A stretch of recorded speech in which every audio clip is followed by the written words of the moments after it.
Hello, नमस्कार, आदाब, सत श्री अकाल और अस्सलाम वालेकुम। मैं हूं मोहम्मद अहमद काज़मी, लेकर आया हूं आपका पसंदीदा कार्यक्रम ग्लोबल न्यूज़। रूस के प्रेसिडेंट व्लादिमीर पुतिन के कल दोपहर बाद महज 5 घंटों के भारत दौरे के मौके पर दोनों मुल्कों ने दोस्ती मजबूत करने के 28 समझौतों पर दस्तखत किए हैं, जिनके तहत दोनों मुल्कों में कनेक्टिविटी से लेकर फौजी कोऑपरेशन, एनर्जी साझेदारी से लेकर स्पेस मामलात में भागीदारी के बहुत से मैदानों में कोऑपरेशन बढ़ाना शामिल है। साथ ही प्रेसिडेंट व्लादिमीर पुतिन और प्राइम मिनिस्टर नरेंद्र मोदी की मुलाकात के बाद एक साझा बयान जारी करके अपनी दोस्ती को अमन, तरक्की और खुशहाली की साझेदारी बताया गया है। प्राइम मिनिस्टर नरेंद्र मोदी ने रूसी प्रेसिडेंट व्लादिमीर पुतिन का स्वागत यानी खैर मकदम करते हुए कहा कि पिछली कुछ दहाइयों में दुनिया की सतह पर कई बुनियादी बदलाव आए हैं, कई तरह के सियासी समीकरण उभरे हैं, लेकिन इन सभी बदलावों के बीच भी भारत और रूस की दोस्ती कायम रही है। दोनों मुल्कों ने न सिर्फ एक दूसरे के साथ बिना झिझक कोऑपरेशन जारी रखा है, एक दूसरे की संवेदनशीलताओं यानी सेंसिटिविटीज़ का भी ख्याल रखा है। ये मुल्कों की दोस्ती का एक अनोखा और भरोसेमंद मॉडल है। कोरोना क्राइसिस के बीते 2 सालों के दौरान अपने दूसरे गैर मुल्की दौरे पर नई दिल्ली आए प्रेसिडेंट पुतिन ने कहा कि रूस की नज़र में भारत एक बड़ी ताकत, एक दोस्त मुल्क और वक्त की कसौटी पर परखा हुआ भरोसेमंद दोस्त है। दोनों मुल्कों के रिश्ते तेज़ी से बढ़ रहे हैं और आने वाले वक्त की तरफ देख रहे हैं। रूस ने S-400 मिसाइल डिफेंस सिस्टम सौदे पर भारत की अमेरिका को खरी खरी सुनाने पर जमकर तारीफ की है। अमेरिका की मुखालिफत के बाद भी भारत ने मॉस्को के साथ इस मिसाइल समझौते को अंजाम तक पहुंचाया है। यहां तक कि अमेरिका ने इस डील को रुकवाने के लिए सभी कोशिशें की और इस सौदे की वजह से भारत के खिलाफ पाबंदियों की धमकी भी दे डाली थी।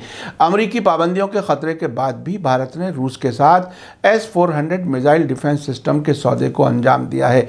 रूसी फॉरेन मिनिस्टर सर्गेई लावरोफ ने कल नई दिल्ली में कहा कि हमारे भारतीय दोस्तों ने साफ और मजबूती से समझा दिया है कि वे एक आज़ाद मुल्क हैं और वे तय करेंगे कि किसके हथियार खरीदने हैं और कौन डिफेंस और दूसरे मामलात में भारत का साझेदार बनने जा रहा है। भारत और रूस के बीच 21वीं सरबराह मुलाकात के मौके पर कल मंडे को नई दिल्ली में दोनों मुल्कों के फॉरेन और डिफेंस मिनिस्टर्स की 2+2 बातचीत का भी दौर हुआ।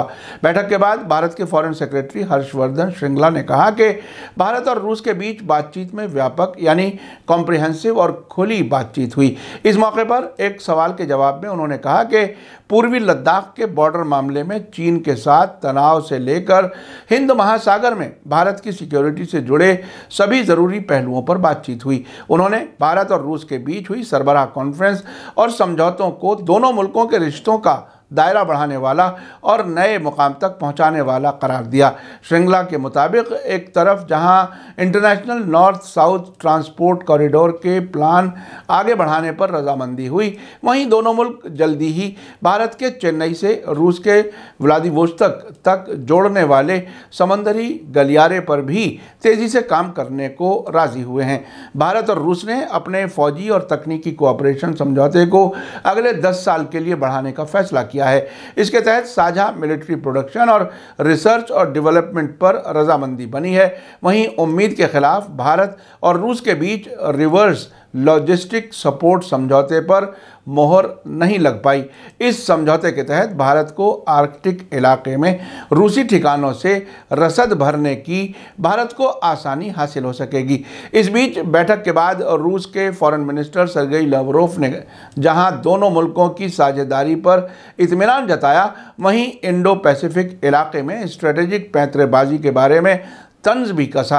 अमेरिका का नाम लिए बिना रूसी फॉरेन मिनिस्टर ने कहा कि इन दिनों इंडो पैसिफिक इलाके में कई तरह के ग्रुप बनाने की कोशिश हो रही है। ऑस्ट्रेलिया, अमेरिका और ब्रिटेन के ज़रिए हाल ही में किए गए सुरक्षा समझौते ऑकस की तरफ इशारा करते हुए उन्होंने कहा कि इस तरह के ग्रुप बेमानी हैं। इतना ही नहीं, लावरोफ ने ऑस्ट्रेलिया को न्यूक्लियर पनडुब्बी देने के फैसले पर भी एतराज़ जताया।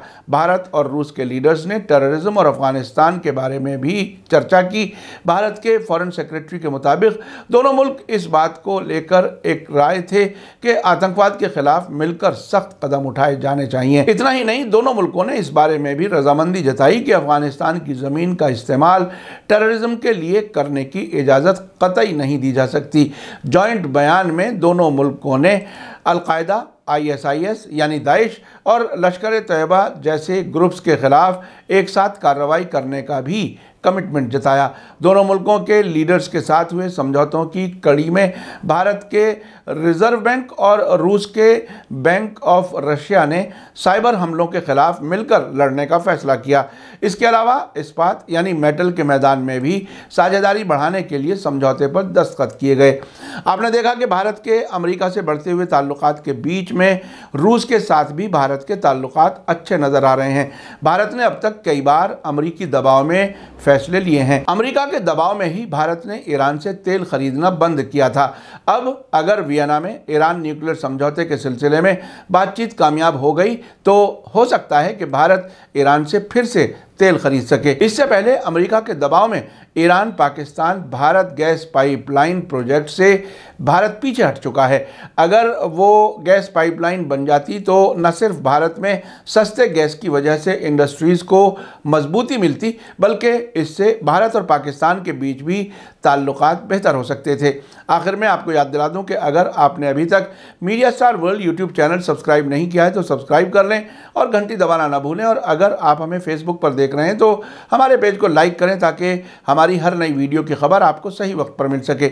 इसी के साथ मुझे दीजिए इजाज़त। ग्लोबल न्यूज़ का ये एपिसोड आपको कैसा लगा कमेंट्स में ज़रूर लिखें। थैंक यू, धन्यवाद, शुक्रिया। जय भारत, जय हिंद। मीडिया स्टार वर्ल्ड के और वीडियो देखने के लिए हमारे चैनल को सब्सक्राइब करें और सीधे नोटिफिकेशन पाने के लिए बेल आइकन दबाएं। और अगर हमारी खबर सच्ची और अच्छी लगे तो अपने व्हाट्सएप, इंस्टाग्राम, फेसबुक और ट्विटर अकाउंट पर ज़रूर शेयर करें।